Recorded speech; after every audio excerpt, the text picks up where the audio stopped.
As we become more adept at that level, we move to another one, which is the awareness of more vulnerable emotions like sadness or fear or grief or feelings of failure, shame, embarrassment.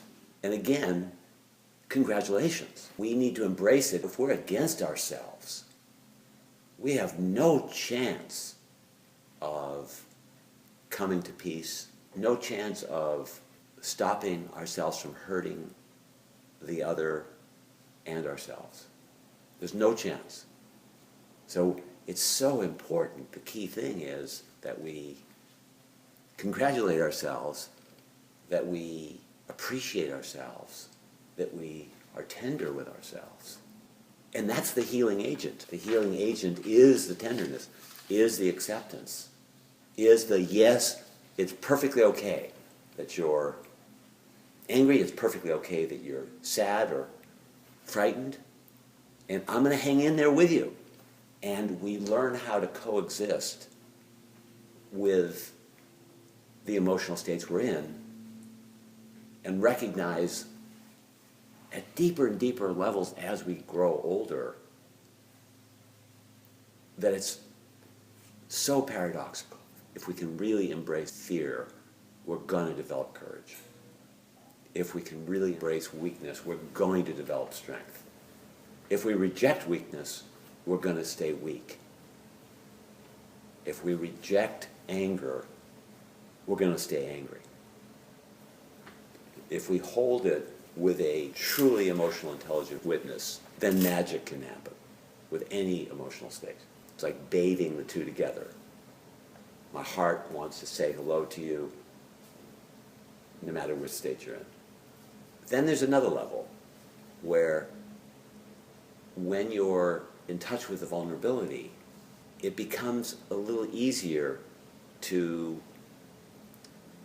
see what it is that you need or what quality is really being called for in your being. So, for example, if you are anxious,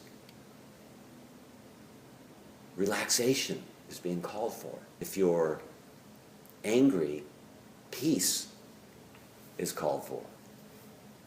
And if you're distrusting, trust is being called for.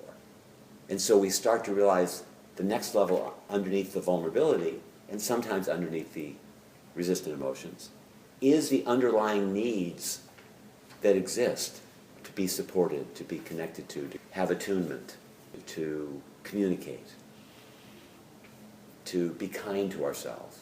And when we start to realize that all emotions underneath represent the possibility of discovering the needs that we have, then everything's golden.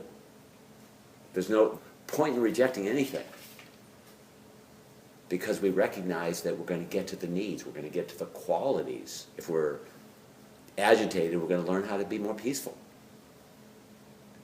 Now, it doesn't happen just immediately, but just gaining the insight that this accepting awareness, this kind, gentle accepting awareness, is what we want to coexist as much as possible with every emotional state we're in, without exception.